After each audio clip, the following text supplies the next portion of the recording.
ముఖ్యమంత్రి రేవంత్ రెడ్డి గారు తెలంగాణ రాష్ట్రాన్ని ఆంధ్రప్రదేశ్లో విలీనం చేస్తాడని ఎప్పటి నుంచో ఎన్నో ప్రచారాలు ఎన్నో ముచ్చట్లు మనం మాట్లాడుకున్నాం కదా. తెలంగాణ వైపు కూడా ఆశగా చూసి తెలంగాణలో పెత్తనం సాగించాలి, టీడీపీ జెండా ఎగరేయాలి. దానికి ఒక చిన్నపాటి ఎరగ ముఖ్యమంత్రిగా ఎంచుకోబడింది రేవంత్ రెడ్డి గారిని. ఎవరు గురువు గారు ఎంచుకున్నాడు, శిష్యుడు గారు ఇక్కడ ముఖ్యమంత్రి అయ్యిండు. అయిన తర్వాత చంద్రబాబు నాయుడు గారికి తెలంగాణ రాష్ట్రం పైన ఆశలు చిగురించాయి. ఎట్లాగో అమరావతి కట్టడం ఆయనకు చేతన కావడం లేదు. అమరావతి కాదు, అది అమరావతిని నిర్మించాలి అంటే, ఆంధ్రప్రదేశ్ యొక్క రాజధానిగా గుర్తించాలంటే చంద్రబాబు నాయుడు గారి వల్ల కావడం లేదు. అందుకనే తెలంగాణ రాష్ట్రం పైన కన్నేశాడు. తెలంగాణలో ఏదైతే హైదరాబాద్ ఉందో దాని మీద కన్నేసాడు ఆయన. ఈ తెలంగాణలో పాతుకుపోవాలి, తెలంగాణలోనే ఉండాలి, ఏక చిత్రాధిపత్యం తిప్పాలనేది ఆయన కోరికను ఈయన ముందుకు సాగిస్తూ ఉన్నాడు. అయితే ముచ్చడేందంటే మిత్రులారా, బోనాల హడావిడులు జరుగుతూ ఉన్నాయి, బోనాల ఉత్సవాలు జరుగుతూ ఉన్నాయి, బోనాల పండుగలు జరుగుతూ ఉన్నాయి.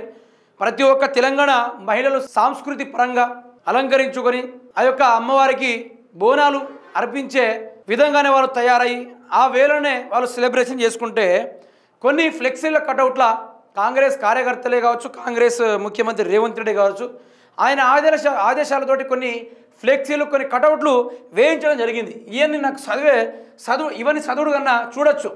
ఇక శ్రీ నల్లపోచమ్మ యొక్క బోనాల జాతర విచ్చేయని అనుకున్న కటౌట్ పెట్టి ఏమని పెట్టిళ్ళు, ఆంధ్రప్రదేశ్ సచివాలయ సిబ్బంది సహచరుల యొక్క బొమ్మలు బొరుసులు అనుకుంటూ ఒక ఫ్లెక్సీని పెట్టిళ్ళు. ఈ యొక్క మన తెలంగాణ సచివాలయం ఏదైతే ఉందో, కేసీఆర్ కట్టిన సెక్రటేరియట్ ఆఫీస్ ఏదైతే ఉందో దానిని ఏపీ సెక్రటేరియట్ ఆఫీస్గా మార్చింది యొక్క కాంగ్రెస్ ప్రభుత్వం ఒక్క ఫ్లెక్సీతోటే.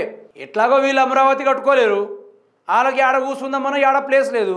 అందుకని తెలంగాణలో వచ్చి కూర్చోవడానికి ఈ విధంగా ఆంధ్రప్రదేశ్ సచివాలయం అని పడేసిళ్ళు, ఆంధ్రప్రదేశ్ సచివాలయంగా మార్చి పడేసిళ్ళు. దయచేసి తెలంగాణ సమాజం మేలుకోవాలి. ఇప్పుడు గతంలో ఒక మహిళ అన్నది ఏమని, టీడీపీ కార్యకర్త ఆవిడ గారు, తెలంగాణ మీ అబ్బ సొత్తా మీ అయ్య సొత్తా, తెలంగాణలో ఏమైనా కేసీఆర్దేనా బీఆర్ఎస్ పార్టీదేనా అంటే బీజేపీ వాళ్ళు కూడా ఎవరు కూడా జై తెలంగాణ అనవద్దు, అవసరమైతే చంద్రబాబు నాయుడు గారు వచ్చేటట్టు ఉన్నారు కానీ ఎవరు జై తెలంగాణ అనవద్దు, బిడ్డ తోడకలు చేస్తామనుకుంటూ బీజేపీ వాళ్ళు బెదిరించడం, కాంగ్రెస్ వాళ్ళు బెదిరించడము, టీడీపీ వాళ్ళు బెదిరించడము విడ్డూరంగా అయిపోయింది. ఏం జరుగుతుందో అర్థం కావట్లా. పచ్చ మీడియాను అడ్డం పెట్టుకొని రాష్ట్ర రాజకీయాలు రాత్రి మారిపోతూ ఉన్నాయి. ఏ పేపర్లో చూసినా కూడా ఆగమ వ్యవహారాలకు రాతలు, రాష్ట్ర సంస్కృతిని దెబ్బతీసే ప్రయత్నాలు, తెలంగాణ మ్యాప్ని ఏపీలో విలీనం చేసినట్టుగా అన్ని చేస్తూ ఉన్నారు. ఈరోజు చూస్తే ఆంధ్రప్రదేశ్ సచివాలయం అని పెట్టేసారు. కేసీఆర్ గారు ఉన్నప్పుడు ఆంధ్ర మీడియాలు కానీ, ఆంధ్ర యొక్క పెత్తనం కానీ, చంద్రబాబు నాయుడు గారి యొక్క కనుచూపు కానీ బట్టలోనే తీసి ఉరికిచ్చిన కదా పొలిమేరల దాకా. మళ్ళీ తెలంగాణ వైపు ఆశలు చిగురించేలా చేసింది ఈ యొక్క రేవంత్ రెడ్డి మాత్రమే. ముందుండి సందులో గొంతులో నడిపిస్తూ ఉన్నాడు. టీడీపీ పార్టీని ఓడలో నిలబెట్టే ప్రయత్నం చేపిస్తూ ఉన్నాడు. చంద్రబాబు అవినీతి పరుడు కాదు. చంద్రబాబు నాయుడు గారు ఒక కేసు లేదు, రేవంత్ రెడ్డి గారి మీద ఒక కేసు లేదు. ఇద్దరు ఆనిముత్యం వాళ్ళు, వాళ్ళని మురికి కాలంలో పడేసినా కూడా మెరిసి బయటికి వస్తారనుకుంటూ వీళ్ళు దుమారంలో ప్రచారం చేయించుకుంటూ ఈరోజు తెలంగాణలో ఆంధ్ర యొక్క ప్రభావం పడుతూ ఉన్నది. రాబోయే రోజుల్లో కూడా తెలంగాణ చంద్రబాబు నాయుడు గారు వచ్చేటట్టు ఉంది. ఈ గద్దలు రాబందులు తెలంగాణ మీద వాళ్తూ ఉన్నారు. కాబట్టి తెలంగాణ రాష్ట్ర ప్రజలు మేలుకోవాలి. ఈ రేవంత్ రెడ్డికి ఇక నుంచి సురుకలు చూపెట్టాలి. లేని ఎడల మనం మళ్ళీ ఆంధ్రాలో విలీనం అవుతాం. మనకు రావాల్సిన నిధులు రావు, మనకు రావాల్సిన నీళ్లు రావు, మనకు రావాల్సిన నియామకాలు రావు. మన స్వచ్ఛగా బతకాలన్నా దానికి ఆంధ్రలో పర్మిషనే కావాలా. ఇవన్నీ మొదలు పెడతా ఉన్నారు.